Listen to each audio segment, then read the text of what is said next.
Então tá, pessoal, corrente elétrica, resistência hoje.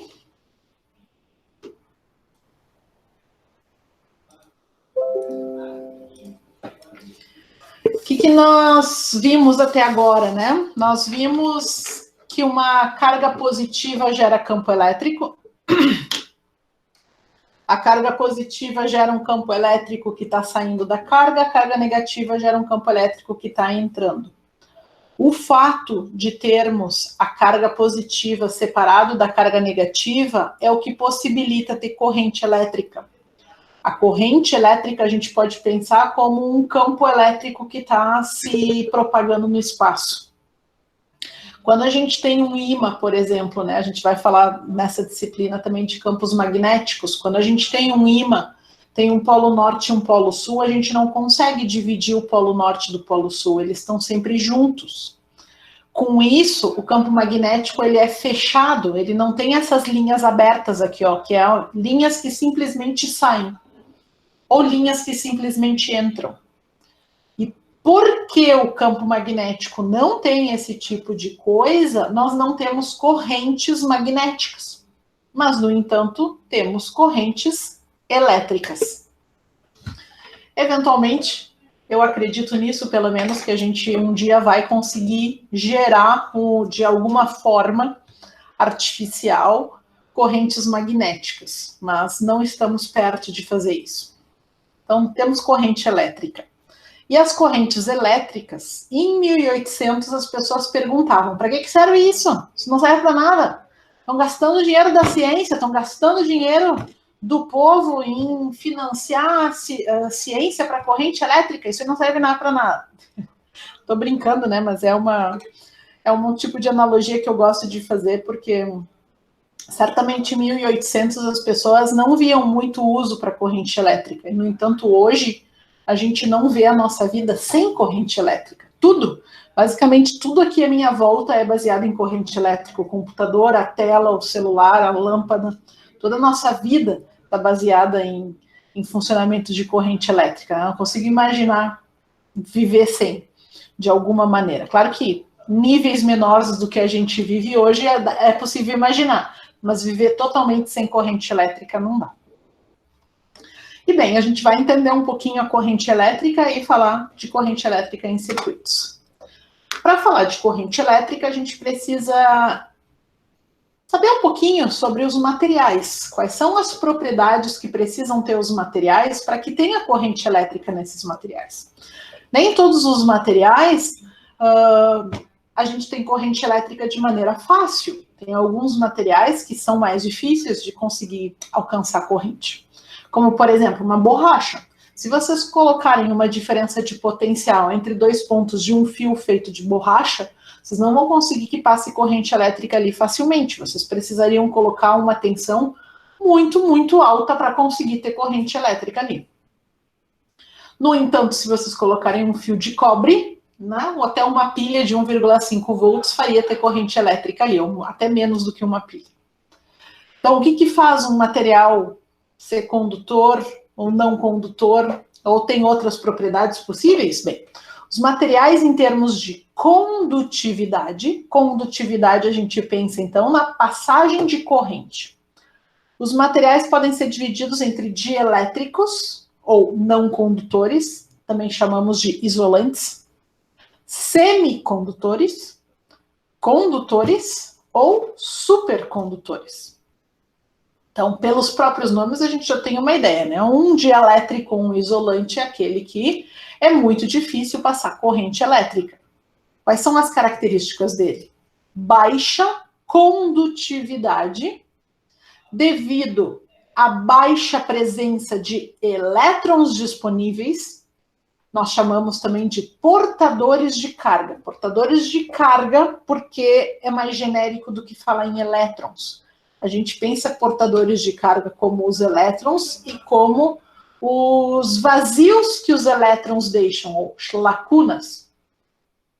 Também são portadores de carga. A gente pensa nas lacunas como sendo carga positiva. E então, baixo número de portadores de carga e alta resistividade, isto é, dificulta a passagem da corrente. Geralmente isso está relacionado à estrutura da matéria, que é quando a gente olha para o material lá no mundo microscópico, que não é o escopo dessa disciplina, porque a gente precisa de estudar mecânica quântica para entender o que faz um material ter alta resistividade e outro material ter baixa resistividade. Tem toda uma área da física que estuda isso.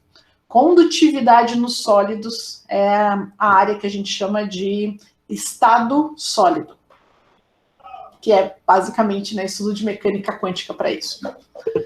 Mas então, de uma forma geral, a gente diz alta resistividade, baixa condutividade, um é o inverso do outro, e um número de portadores de carga muito baixo. Isso faz os isolantes. Os semicondutores não são muito diferentes dos isolantes. Semicondutores, eles são também dielétricos, com a diferença que eles podem se tornar condutores em certas situações, muito mais facilmente do que um dielétrico. E claro, né, condutores, então, são aqueles que deixam passar corrente, alto número de portadores de carga, baixa resistividade.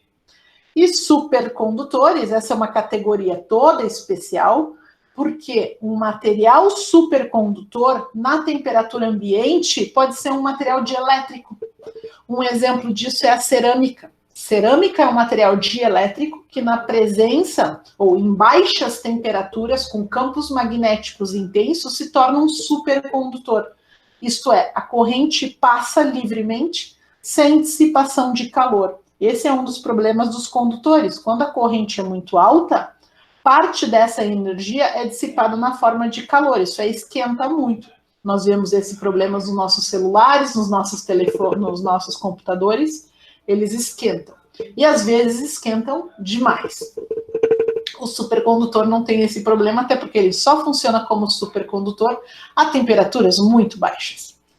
Então, esse é o problema. A gente gasta energia em deixar a temperatura tão baixa. Atualmente, eu acho que está em 80 Kelvin a temperatura dos supercondutores. Mas também, para estudar supercondutividade, também precisa estudar eletromagnetismo e mecânica quântica. Aqui um gráfico, só para a gente se situar em termos de valores da condutividade para os diferentes materiais. Então, a condutividade é da ordem baixa, 10 na menos 20 até 10 na menos 8. É muito baixo, isso aqui é ohm, tá? É por ohm centímetro. Isso são os isolantes, sílica, diamante, vidro. Depois, silício também tem uma condutividade baixa. Não é tão baixa quanto os isolantes, por isso essa divisão, porém ainda se comporta como um isolante. Se vocês pegarem um semicondutor puro, silício, por exemplo, e colocarem uma diferença de potencial de uma bateria, de uma pilha, não vai ter corrente. Não vai acontecer a corrente. Germânio, hafnium, outros materiais que são semicondutores. Então, precisa fazer mais coisas com os semicondutores para que eles se tornem condutores. Aliás, uma das coisas é aumentar a temperatura deles. E é por isso que eles são utilizados pela indústria de tecnologia. Porque se aumenta a temperatura do semicondutor, e isso é um problema em computadores celulares, ele se torna melhor condutor. Diferente dos metais, que quando aumenta a temperatura, ele fica pior condutor. Mas fechando esse parênteses, nós vamos trabalhar aqui com metais. Nós vamos trabalhar com condutores, somente. Condutores possuem alto número de portadores de carga e baixa resistividade, né? Alta condutividade. Condutividade é dado pela letra sigma, letra grega sigma. Bom, um condutor, então, deixa passar corrente elétrica. Mas o que é corrente elétrica? Corrente elétrica é passagem de carga numa determinada região. Então, se eu escolher, por exemplo, um fio e determinar quanto de carga passa nessa área aqui, nessa seção transversal. Se eu contar quanto de carga vai passar aqui, numa determinada quantidade de tempo, sei lá, em 1 minuto, vamos ver quanto de carga passa ali. Eu vou ter a corrente elétrica. Então, nada mais, nada menos definido como carga por tempo. Delta Q, delta T. Também posso falar em dQ, dt. Unidade. Carga, Coulomb. Tempo, segundo. A unidade é Coulomb por segundo. No sistema internacional, nós chamamos Coulomb por segundo de ampere.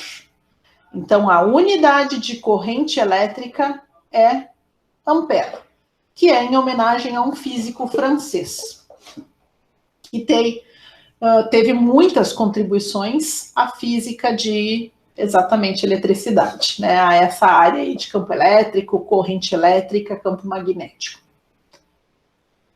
Nós, físicos, pensamos na corrente como o fluxo dos elétrons.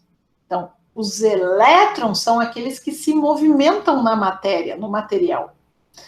Os prótons, eles se encontram no núcleo dos átomos. Então, eles ficam fixos.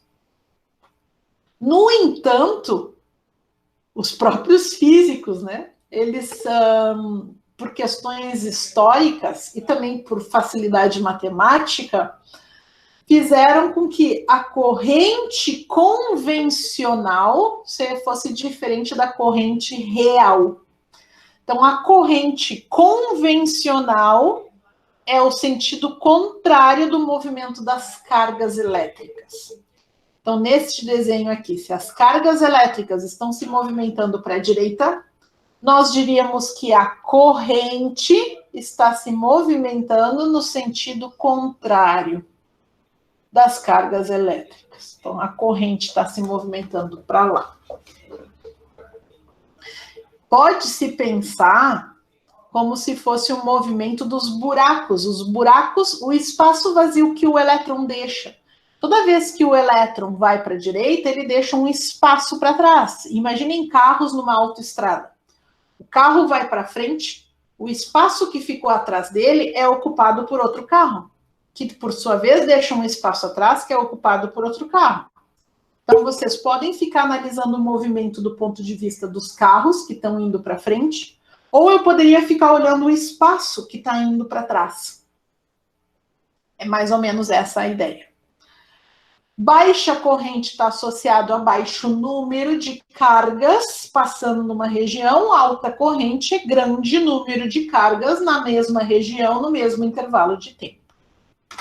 Tá? E aqui tem uma representação disso que eu acabei de falar. Os elétrons se movimentando aqui para a direita, a direção da corrente seria para a esquerda, então no sentido contrário. Então, embora os físicos vão pensar no sentido dos elétrons se movimentando, na prática, pessoal, vocês não precisam se preocupar com isso. Se preocupem com o sentido da corrente em si. A corrente, o sentido convencional da corrente, tá? É isso que a gente vai analisar nos circuitos, é o sentido convencional da corrente. Aqui também, ó, aqui é um desenho já com uma representação. Essa é a representação de uma bateria. Então, nós temos, já vimos isso com os capacitores, né? O negativo da bateria e o positivo da bateria. O sentido da corrente convencional, ele sai do positivo da bateria. Então, a corrente, pensem como o sentido dos positivos. Então, sai do positivo e vai para o negativo da bateria. Se é uma carga positiva, né, nada mais lógico do que isso. Está saindo da nascente dos positivos e vai na direção do negativo da bateria, porque está sendo atraído pelo negativo da bateria. Ok? Quando tiverem dúvida, algo que não ficou claro, me parem, me perguntem. Então, aqui, Deixa eu até diminuir aqui. Se vocês quiserem perguntar no chat também, eu consigo enxergar. Aqui nós temos um fio onde tem corrente chegando, isso aqui nós chamamos de nó. Nó é onde mais de um fio se encontra. Tem corrente chegando e corrente saindo. Assim como a carga se conserva, a corrente também se conserva. Então, a quantidade de corrente chegando em um nó tem que ser igual à quantidade de corrente saindo desse nó. A carga não é construída nem destruída, ela não é gerada a partir do nada e também não some. Se corrente nada mais é do que carga por tempo, então a corrente também se conserva. Neste desenho aqui, eu tenho entrando I2, I3 e I6. Então, eu posso dizer que a corrente I2 mais a corrente I3 mais a corrente I6 tem que ser igual à corrente que está saindo. I1, I4, I5. Então, vai ficar mais I1 mais I4 mais I5. Que entra é igual que sai. Fazer um exercício. Durante os 4 minutos em que uma corrente de 5 amperes atravessa um fio, quantos coulombs e quantos elétrons passam por uma seção reta do fio? Então, corrente é igual a carga por tempo. Quantos coulombs? Bem, está perguntando em termos das unidades. Coulombs é a unidade de carga. Então, a pergunta é quanto de carga está passando nesse tempo. Isso aqui. 5 ampere. Ampere é coulomb por segundo. Então, eu preciso transformar a unidade de tempo de minutos para segundos. 4 minutos, para transformar para segundos, eu vou multiplicar por 60 segundos. Faço isso aqui, vai dar 20 vezes 60, vai dar 1200 coulomb. A carga total que passa, então, nesse tempo é 1.200 coulombs. Agora está perguntando quantos elétrons passam por essa seção reta. Aqui eu uso a conservação da carga do elétron. Deixa eu só mudar de cor a minha caneta. Que a carga total é sempre múltiplo da carga do elétron. Então, se eu tenho 2 elétrons passando, a carga total vai ser 2 vezes a carga do elétron, e assim por diante. Nesse caso aqui, eu não sei quantos elétrons, mas eu sei a carga total, e eu sei a carga do elétron. Então, pronto. O número de elétrons vai ser a carga total dividido pela carga do elétron. A carga total é 1.200. A carga do elétron é 1,6 vezes 10 na menos 19. Por favor, façam o cálculo aí e me digam quanto que dá o M.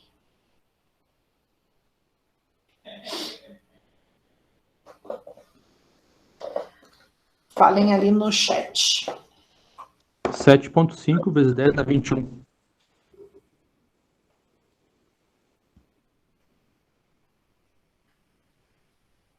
Obrigada.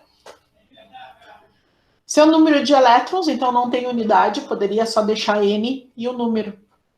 É muito elétron, né, pessoal? 5 ampere, tá? É uma corrente grande, 5 ampere. Mas não é nada de outro mundo, não é nada absurdo. Tem situações que, bem, a gente chega perto disso. 4 minutos, é um tempo baixo. E olha quantos elétrons. é muito elétron, 10 na 21, e é 7,5 ainda por cima. 7,5 está perto de 10. Posso dizer que isso é da ordem de grandeza de 10 na 22. É muito grande. 10 na 22 é um número muito absurdo de grande, gente. Tá? Se a gente dividir... Deixa eu pegar aqui minha... Onde é que tá? Aqui. Minha calculadora. Minha calculadora é meu celular. Se eu pegar aqui...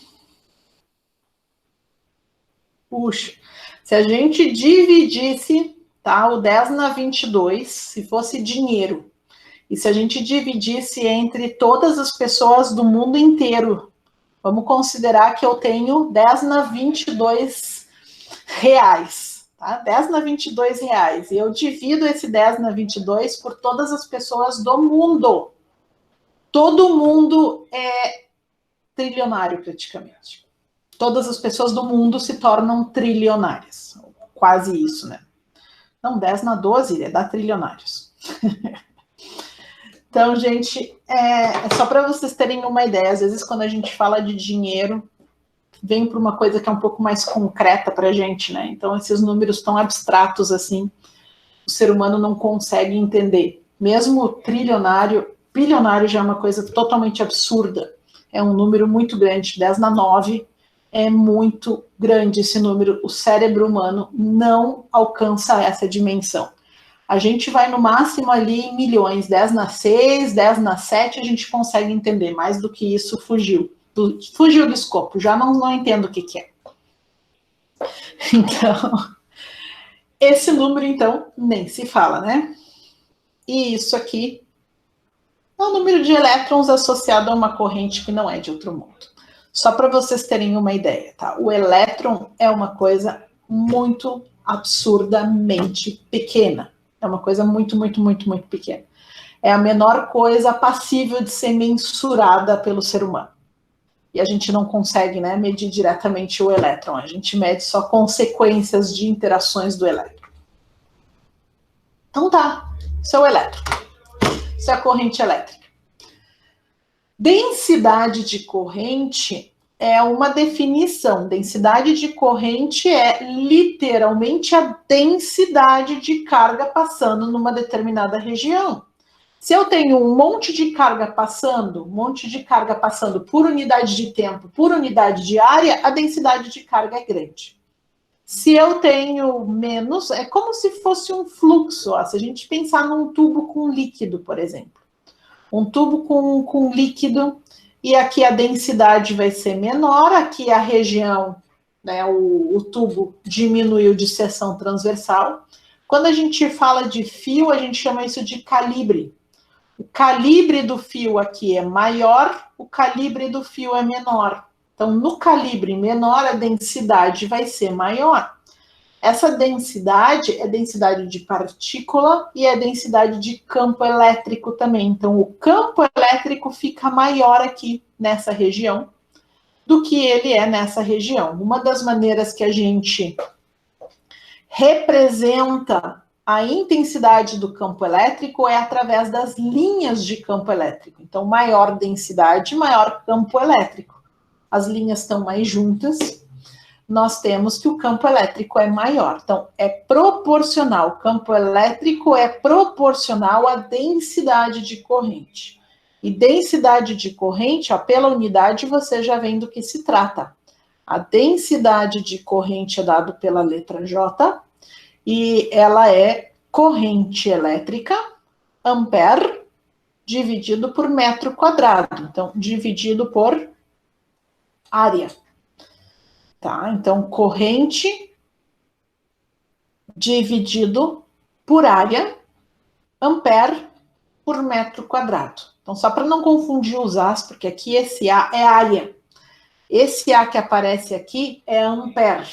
Tá? Então, só tomem esse cuidado quando que a letra aparece dentro da equação e quando ela é unidade, para fazer essas diferenciações. Que mais daqui de densidade de corrente? Bom. Vetor. O que é? Quais são as grandezas vetoriais? Corrente é vetor? Corrente não é vetor. Corrente é um escalar. É carga, que não é vetor, dividido por tempo, que também não é vetor. Então, a corrente elétrica é um escalar. No entanto, densidade de corrente é vetor. Então, isso é uma coisa meio louca, né? A gente define, na verdade, a corrente elétrica como a integral da densidade de corrente produto escalar com a área. Porque o vetor área é vetor. Lá na matemática vocês aprendem isso em cálculo, acho que cálculo 2. Quando que vocês aprendem integral de área? Eu acho que é cálculo 2. Antigamente era cálculo 2, agora eu já não sei mais. Então nós temos o vetor área, produto escalar, vetor densidade de corrente. Densidade de corrente é um vetor que, na verdade, aponta no sentido da área. Tá? E quem que é o vetor área? O vetor área nada mais é do que um vetor que aponta perpendicularmente ao plano da área.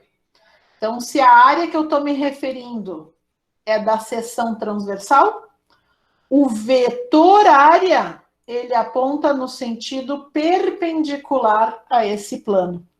A gente diz que o vetor área aponta no sentido, direção e sentido do vetor normal. Nós vamos utilizar esses conceitos em magnetismo, quando a gente falar de magnetismo, tá? Mas eu já estou dando a ideia inicial aqui, tá? O pontapé inicial dessa relação. Até porque isso é de cálculo, nem é da minha disciplina, né? A gente só vai usar isso aqui. Bom, voltando então para os circuitos. Outra questão importante para nós é a resistência. Então, eu falei lá no início sobre a condutividade. A condutividade de um material é o que define se ele é um condutor isolante ou outras características, né? E nós vimos que a condutividade é inversa à resistividade, a questão da resistência. Quão difícil é passar essa corrente? Eu gosto muito dessa imagem porque acho ela muito visual.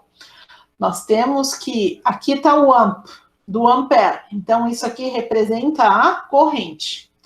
Aqui o ohm.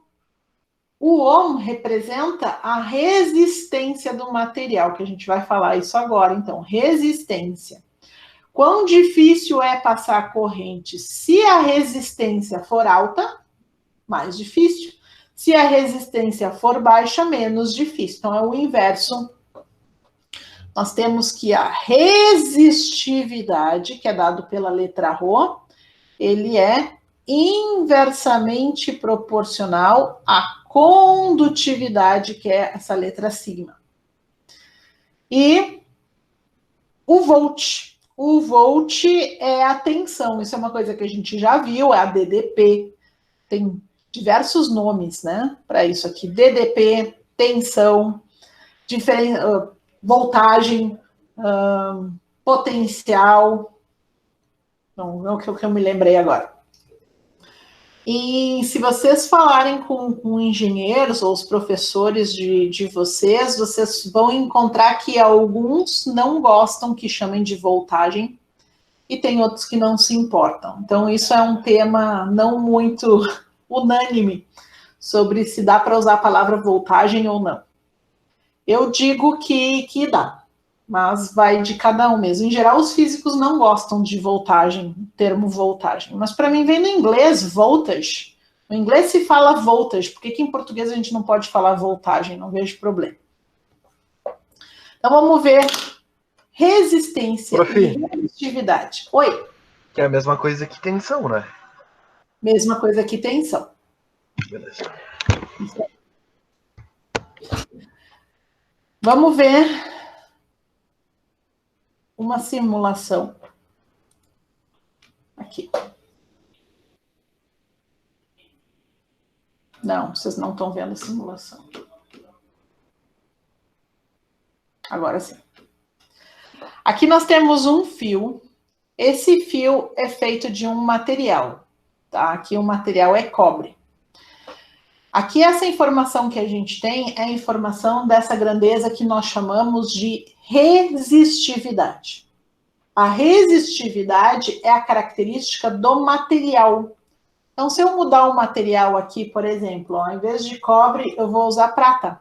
Então, aqui o valor de resistividade mudou. Então, é uma característica do material. Não é característica do fio. O que é uma característica do fio? Comprimento e o calibre. O calibre está relacionado à área da seção transversal. Esse é o S aqui, ó.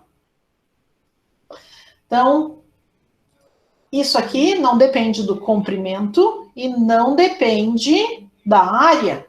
É uma característica dos átomos. Então, do material. Que é material é feito de que átomos? É isso. Se eu usar aqui um outro, vamos botar aqui ferro, por exemplo, ó, aumentou consideravelmente a resistividade. Então, vocês estão vendo que materiais com baixa resistividade, prata, cobre, ouro, alumínio, tungstênio. Tungstênio já não tanto, ó, 0,056. Se eu comparar com a prata, é mais do que o dobro, né? Acho que vai até o alumínio é um meio termo. Vai até o ouro ali. Esses três são os mais baixos. Não é à toa que a gente usa cobre nos fios, porque prata ou ouro seria muito caro. Tá? E alumínio já tem uma quantidade maior de resistividade.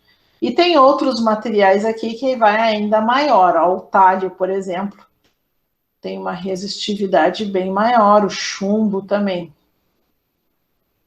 Chumbo bastante maior, né? Então, vou deixar aqui no tungstênio. Agora, essa equação diz pra gente quanto que a resistência desse fio vale dependendo da resistividade, que depende do material de que é feito, é proporcional ao comprimento, isto é, quanto mais comprido o fio, maior a resistência. E é inversamente proporcional à área, ao calibre. Quanto mais grosso for esse fio, menor a resistência.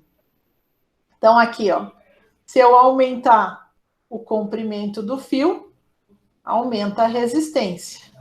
Se eu diminuir o comprimento do fio, diminui a resistência. E a área? Se eu aumento a área, olha o que acontece com R. Está diminuindo. Vocês estão vendo que o Rho não muda. O Rho é essa letra aqui. Diminui, deixa o fio menor, calibre menor, olha o que acontece com a resistência, aumenta.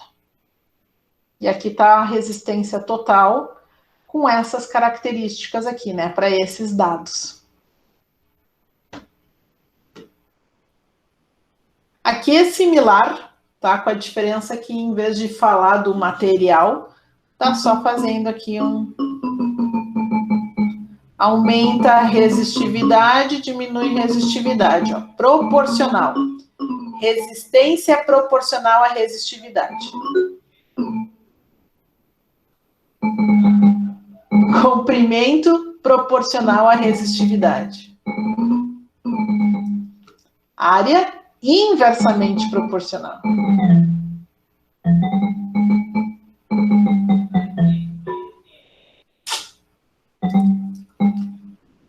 Essa aqui também é chamada de primeira lei de Ohm, a relação entre resistência, resistividade, comprimento e área.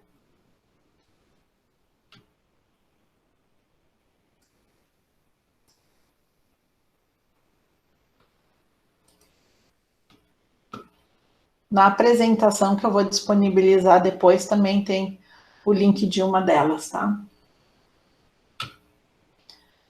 Vamos fazer um exercício. Esse está na lista de exercícios, tá? Da segunda área.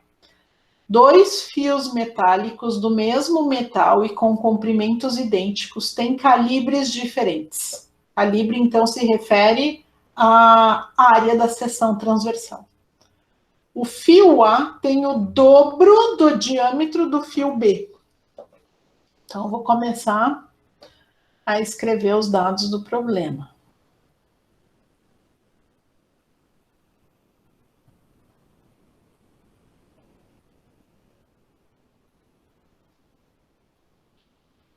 Tem mais outra informação aqui, ó, pessoal. Os fios são feitos do mesmo metal.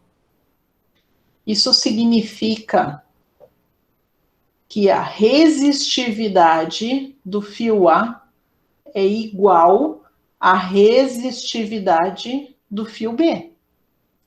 Se é feito do mesmo material, a resistividade é a mesma. Então, eu posso chamar isso aqui simplesmente de ρ. Tem comprimentos idênticos. Então, também eu sei que o LA é igual ao LB, que eu vou chamar simplesmente de L. Mas o fio A tem o dobro do diâmetro do fio B. Então, eu vou chamar de diâmetro de DA. O fio A tem 2 vezes o diâmetro do fio B. Pessoal, como que o diâmetro se relaciona com o raio?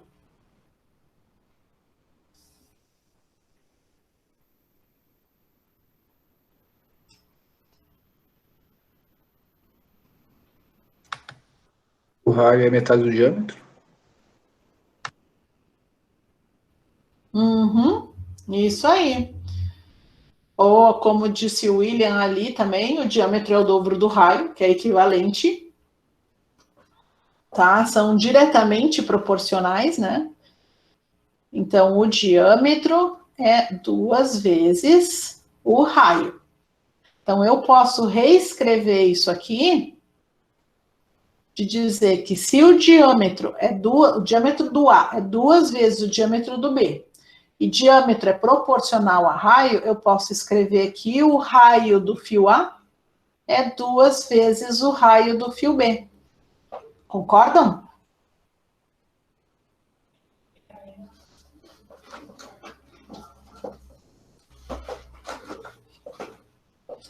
Concordam comigo? Sim ou não? Sim. Beleza. Agora, o próximo passo. Se a resistência do B eu chamar de R, qual será a resistência do A? Então, se vocês fossem chutar sem fazer cálculo, qual que vocês chutariam? Tendo esses dados em mão, a resistência do A vai ser igual à resistência do B? 2 vezes vai ser o dobro, metade, 4 vezes ou 1/4? Eu acho que metade. Beleza, ó, temos alguns metade, 1/4. Vamos ver, então. A resistência, eu botei R maiúsculo aqui, eu devia ter usado R minúsculo, agora que eu me toquei disso, né? Porque eu vou usar R maiúsculo para resistência, então eu vou trocar. Vou botar R minúsculo para o raio. Então, agora sim. A resistência do B, eu vou chamar de ρ vezes L. Ó, L é o mesmo, o ρ é o mesmo. Dividido por área do B. A área de uma seção transversal, estou imaginando que, como ele falou em diâmetro, a seção transversal é circular. Então, isso aqui vai ser π R do B ao quadrado. Isso aqui é o que a gente chamou de R, que é o R do B. Tá? A resistência do B é R. Isso aqui é R. Agora, eu vou fazer a resistência do A.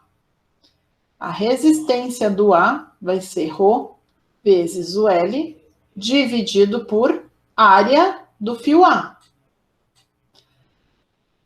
Acho que eu não deixei espaço suficiente. A área do fio A vai ser π R do A ao quadrado.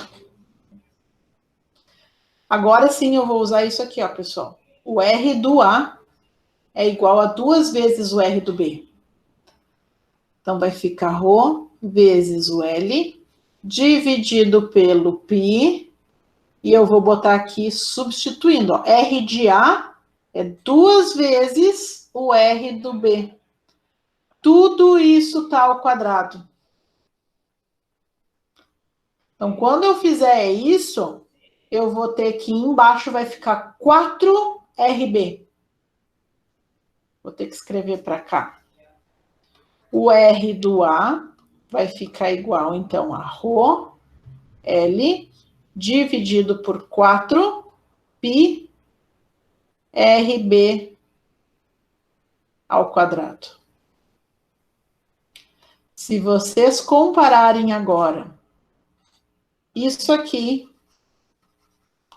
com esse trecho aqui, ó, isso é igual. Então, eu posso substituir todo esse termo aqui por R.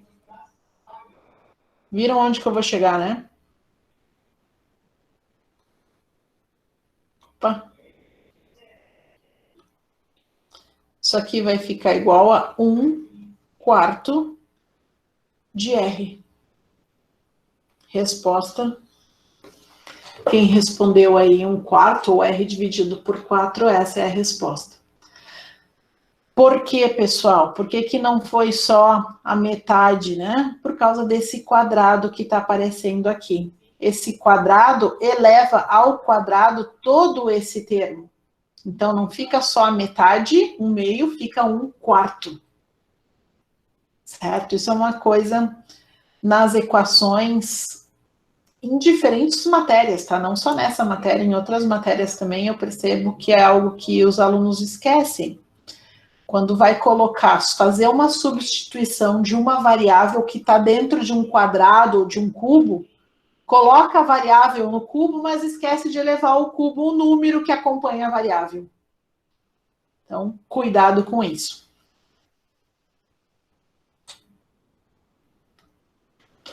Variação da resistividade com a temperatura. Essa é uma outra característica dos materiais. Os isolantes e os semicondutores, a resistividade diminui com a temperatura. Bem, os isolantes são meio caóticos, alguns diminuem e outros aumentam.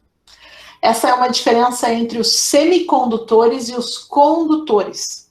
Nos semicondutores, a resistividade, ela diminui conforme a temperatura aumenta.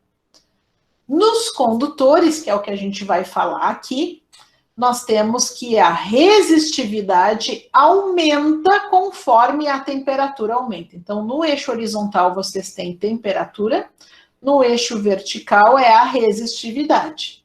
Então, nós temos aqui uma reta sempre com inclinação positiva. Quem que vai definir essa inclinação aqui? Vai definir esse cara aqui, tá? Esse valor, bom, esse alfa também, né? Os outros termos também vão definir isso, mas principalmente a característica principal que eu quero analisar aqui vem do alfa. Esse alfa a gente chama de constante da resistividade, ou constante da variação da temperatura com a resistividade. É uma constante que define como a resistividade varia com a temperatura. Essa constante, por exemplo, deixa eu pegar meu Halliday aqui. Onde está meu Halliday 3? No Halliday, por exemplo, vocês têm uma tabela com esses valores de alfa. Deixa eu só achar no capítulo 26, nós estamos falando aqui. tá aqui. É uma constante, chamada de coeficiente. Tinha perdido essa palavra, né? Fiquei falando constante de temperatura. Coeficiente de temperatura. Esse coeficiente, vocês vão ver lá numa tabela, ele é positivo para condutores, que é o que define essa inclinação positiva da reta. Por exemplo, o valor para prata, que a gente comentou antes que era um bom condutor, é 4,1 vezes 10 na menos 3. Todos eles aqui estão da ordem de 10 na menos 3, todos os condutores principais que a gente usa. Mas alguns são 4, outros são 6. O ferro, por exemplo, é 6. Quer dizer que aqui, ó, essa inclinação é maior. Se a temperatura aumenta, ele vai sentir uma resistência, vai mudar mais. É uma coisa que a gente não quer. No meu aqui, na minha versão, é 141, Efraim. A minha é a 9ª edição. A gente não quer isso num condutor. Um bom condutor, ele vai variar pouco. Então, a temperatura vai mudar bastante, só que a variação na resistência vai ser menor. Por exemplo, o cobre aqui no gráfico, ó, que é 4,3 vezes 10 na menos 3, parecido com a prata. Então, o cobre acaba tendo uma característica positiva de ter baixa resistividade e também um coeficiente de temperatura que não é dos maiores. Tá? Então, não varia tanto assim. Quando a gente varia a temperatura do cobre, temperatura de um fio, dificilmente a gente aumenta de 100 graus. Então, nessa variação da temperatura ambiente, 10, 20 graus até 100 graus, não varia muito a resistência. Bom, mentira, em algumas situações pode variar, a temperatura pode aumentar bastante. Estava me lembrando agora que o filamento de uma lâmpada incandescente pode chegar a 3.000 Kelvin, ou perto disso. 3.000 kelvins. Tem noção de que temperatura é essa? O filamento de uma lâmpada incandescente chega a essa temperatura. Perto disso, 2.500, 2.800 kelvin. Mas não é feito de cobre, né? Porque senão derreteria. Tem que ser outro material para não derreter nessas temperaturas. E vamos ver aqui uma simulaçãozinha também desse. Eu gosto muito das simulações. Aqui. Aqui nós temos, tá, um material. Então, esse material aqui está associado também à resistividade. O cobre, por exemplo, a temperatura inicial de 20 graus, e a gente pode aumentar a temperatura final desse cobre aqui, ó. A temperatura final, e vocês estão vendo como que muda a resistividade lá. A temperatura inicial lá de 20 graus, vamos olhar, era 0,017. Se eu aumentar até 200 graus, vai para 0,029. Não é um valor, aqui tem até um valor um pouco diferente do que tinha no Halliday para o cobre, mas não é muito diferente. Então aqui, pessoal, o que vocês estão vendo é que a resistividade muda. Se a resistividade muda, vai mudar a resistência.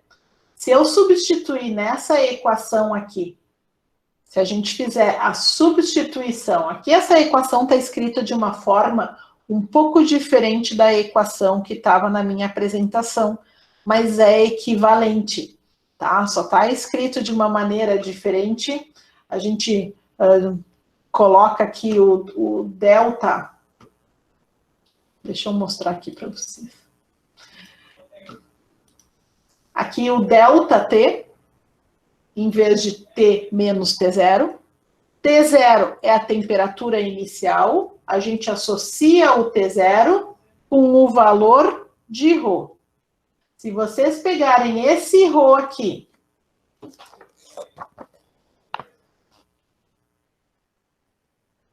e passar para o outro lado da equação, percebam como que vai ficar essa equação. Vai ficar ρ0 mais ρ0 alfa delta T. Isso aqui eu coloco o ρ0 em evidência, vai ficar 1 mais alfa delta T. Então, é a mesma equação. Sim, posso falar sobre isso, já falo. É a mesma equação daqui de cima, só está escrita de uma maneira diferente, tá? Essa aqui é a mesma equação. Se vocês substituírem nessa equação aqui de baixo, dessa forma como está escrita, deixa eu escrever ela pequenininho aqui. Se eu substituir o fato de que o R é igual a ρ vezes o L dividido por A, isola o ρ nessa equação aqui, vai ficar resistência vezes a área dividido por L. Se vocês substituírem desse lado da equação, vai ficar resistência vezes área dividido por L igual resistência inicial vezes a área dividido por L. Vocês percebem que eu vou assumir que a área não muda conforme a temperatura muda, o comprimento também não muda, então a gente está ignorando os efeitos de dilatação que podem acontecer, e com isso eu tenho uma equação para resistência. A resistência do fio na temperatura, nessa temperatura, por exemplo, é igual a resistência do fio, daí eu tenho que considerar uma temperatura inicial. O alfa é uma constante e o ΔT é a variação da temperatura final menos a inicial. Tá? Usualmente, Augusto, nós queremos uma resistividade baixa. Essa é a maior parte das aplicações. A resistividade mais baixa vai gerar uma corrente maior. A gente quer menos dissipação de energia também. Tá, o que, bem, eventualmente uma corrente maior nem sempre gera menos dissipação de energia, não necessariamente é bom, mas para os eletrônicos, por exemplo, a gente deseja isso, a gente deseja pouca dissipação com uma corrente ótima. Uma corrente ótima significa que não é aumentar a corrente de maneira indefinida. A gente quer que tenha corrente, mas não de maneira... Não é qualquer valor desde que seja grande, não. Existe uma corrente que maximiza a energia que a gente perde na forma de calor e o processamento de dados. Por isso se utiliza semicondutores lá, porque a temperatura que a gente chega, elas são altas com condutores puros. De maneira que boa parte dos condutores, eles começariam a funcionar mal, isto é, eles começariam a aumentar muito a resistência, e com isso ia diminuir a eficiência de transmissão de dados. Então, os semicondutores, eles facilitam isso. Nós, no entanto, fazemos um truque com os semicondutores para deixar eles condutores. Então, o semicondutor, ele vai ter a boa característica de diminuir a resistência com a temperatura. Então, o alfa, esse alfa aqui, nos semicondutores é negativo. Então, essa curva tem uma inclinação negativa. Então, vai diminuir a resistividade conforme a temperatura aumenta, o que é legal, o que é bom nos computadores, nos celulares. Ele funciona melhor numa temperatura mais alta. Mas, no entanto, a gente transforma ele em condutor com esse truque que a gente faz, que se chama de dopagem. Que é uma coisa que a gente quer uma boa condutividade nos semicondutores. Já nos eletrônicos em geral que nós utilizamos, simplesmente circuitos, não eletrônicos, né? Aparelhos elétricos. A diferença entre um aparelho elétrico e um aparelho eletrônico é a presença de semicondutores. Então, um computador, um celular, uma televisão são eletrônicos, porque tem semicondutores. Mas se a gente tem, por exemplo, um rádio não tem semicondutor, então é um aparelho elétrico. Um micro-ondas também. Então, nessas situações, tu não quer que esquente muito. Então, tu não quer que tenha uma resistividade muito alta, de maneira que tu quer ter um mínimo de corrente para que funcione o teu aparelho, tu precisa tirar energia com isso, a potência, mas ao mesmo tempo tu não quer uma resistividade muito alta, uma resistividade muito baixa, porque se tu tem resistividade muito baixa, a corrente muito alta dissipa calor e esquenta. Quando que é o objetivo esquentar? Chuveiro. Chuveiro, o objetivo do chuveiro, da resistência do chuveiro é esquentar. Então, quando tu coloca no inverno, a resistência diminui, porque a corrente aumenta e a gente dissipa mais energia. Não parece muito intuitivo isso, né? Mas é o que acontece. Quando a gente coloca no inverno, a resistência aumenta. E por isso é mais fácil também de cair a chave do disjuntor, porque a corrente fica muito alta, e daí a chave do disjuntor cai. E nos aquecedores em geral, né, aquecedor de ambiente também, a gente quer uma resistência baixa, mas com uma área bastante grande, para que dissipe bastante calor com uma corrente alta. Também por isso consome tanta energia. Né, a conta de luz vem alta quando a gente usa esse tipo de aparelho. Espero que tenha sanado aí tua pergunta. Pessoal, eu fiz essa conta aqui também, porque tem um exercício da lista, tá? Que vocês vão ter que resolver e relacionar a resistência com a temperatura. Então, é útil utilizar a equação nesse formato que está aqui. E nessa simulação, a gente pode usar aqui outras... Pode usar o ferro, por exemplo, né? Que tem uma... Ele aumenta mais, varia mais a resistividade com a temperatura. Olhem só. 0,091 para a temperatura de 10 graus, que é a temperatura que está agora. Daí agora eu vou colocar a 229, 0,23. Tá? Então vocês veem lá que aumentou bastante, né? Mais do que dobrou nesse período aqui. E dá para testar para diferentes materiais.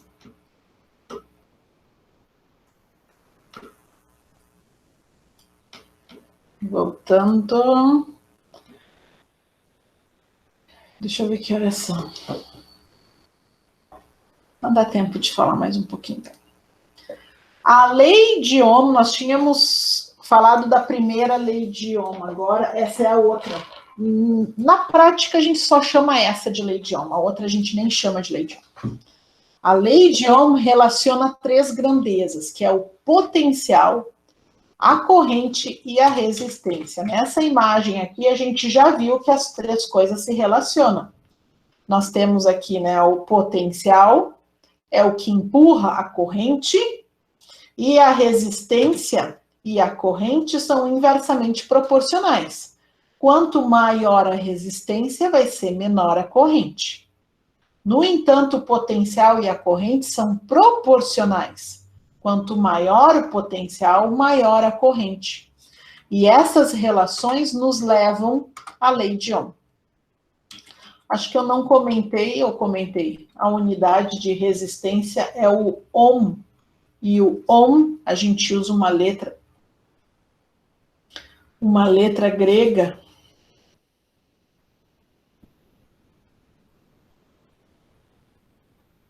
Com essa forminha aqui. Tá, ou assim, como fica mais fácil de desenhar.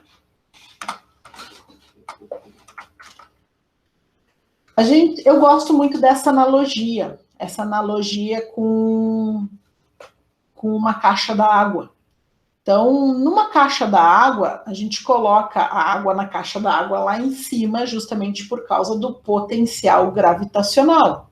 O potencial gravitacional é a nossa analogia para o potencial elétrico, para a nossa DDP. Então, os elétrons, as cargas se movimentando, seria a analogia aqui da água, o fluxo de água, o fluxo de cargas.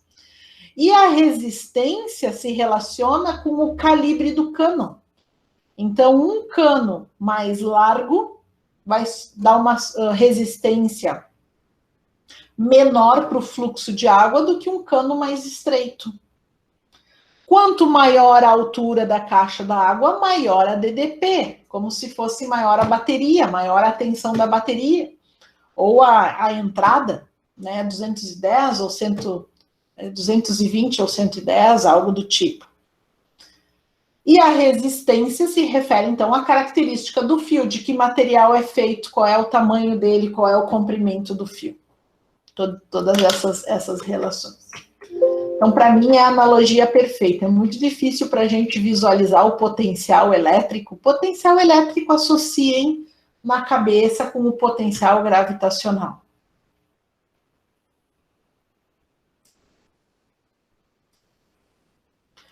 O potencial é o que gera o movimento das cargas num circuito. Então, isso aqui é o equivalente ao nosso potencial gravitacional que gera o fluxo de água. Se a caixa d'água estiver no nível dos canos, né, tivesse embaixo no mesmo nível, não tem força, a água não tem força para chegar na torneira, então ela precisa estar em cima. Quanto mais alto, maior a diferença de altura, melhor. Aqui, no caso, quem faz esse efeito é a pilha, a bateria, através de energia química. No caso da pilha, é energia química, que faz esse efeito de entregar energia para que os elétrons se movimentem. Em vez de ser a gravidade, é a pilha que faz isso. E através desse movimento, então aqui é a representação da bateria, nós temos a corrente através dessas partículas que estão se movimentando aqui. E aqui nós temos o nosso resistor. Uma lâmpada funciona como uma resistência, ou resistor seria a forma mais correta de falar. Resistência é a característica do resistor. E essa é a lei de Ohm. V igual a R vezes o I. Então, aqui, ó, nós temos que o potencial é proporcional à corrente. Quanto maior o potencial, maior a corrente. Quanto menor o potencial, menor a corrente. A resistência e a corrente são inversamente proporcionais. Quanto maior a resistência, menor a corrente. Quanto menor a resistência, maior a corrente. Então, aqui é importante, pessoal, essa equação, porque a gente fazer essa análise, porque a equação de Ohm, a gente sempre escreve assim, vocês vão ver que os livros escrevem assim também. V igual a R vezes o I. Mas o V não é a minha variável independente aqui. Dependente, desculpa. Quem é a variável que depende das outras coisas? É o I, é a corrente. A corrente depende de V, a corrente depende do R, desculpa. Então, seria melhor se a gente escrevesse essa lei de uma forma diferente. A gente deveria escrever essa lei, matematicamente falando, assim. Porque aqui nós temos que o I é a variável dependente e o R seria a variável independente. Tá? E, bom, daí depende do problema, na verdade, né? Porque eu tanto posso variar o R no circuito, é o mais fácil de movimentar, quanto eu poderia variar também a entrada, né? Que é o potencial. Então, essas aqui, o V e o R, seriam as minhas possíveis variáveis independentes. Depende de qual circuito eu estou analisando. E é a corrente que depende deles. No entanto, a gente escreve a equação nesse formato aqui, né? V igual a RI. Professor de cursinho geralmente usa, né, esses triângulos aqui para fazer decoreba de fórmula. Eu já fui professora de cursinho também, a gente usava você ri para lembrar, para o vestibular, para a prova de vestibular tem que decorar 300 mil equações de física. Então, é complicado, né, decorar aquelas equações. A gente tem que usar macete, música, tudo para decorar as equações. Então, lei de Ohm a gente vai usar nessa forma aqui, tá? Só as unidades, vamos relembrar aqui. Volt, unidade volt, a unidade do R é a unidade de Ohm, e a unidade do I é a unidade de ampere. A representação no circuito, tá? Representação da resistência no circuito. É assim, essa serrinha. E o potencial vocês já sabem, né? A bateria sai do positivo e o negativo aqui. O resto é fio e a gente representa a resistência do fio ou uma lâmpada dessa maneira aqui, com esse cerradinho. O R, que está do lado desse símbolo, representa a resistência, o valor de resistência deste resistor. Então, o aparelho, a lâmpada, por exemplo, é um resistor. O que a gente chama de resistência do chuveiro é o resistor do chuveiro, né? Mas já caiu na boca do popular falar resistência do chuveiro, né? Então, já ficou assim mesmo. Mas aquilo é um resistor. Bom, agora sim, vamos fazer um intervalo. Eu tô com a garganta doendo, eu preciso de um chá. E voltamos depois para fazer análises de características desse tipo de circuito.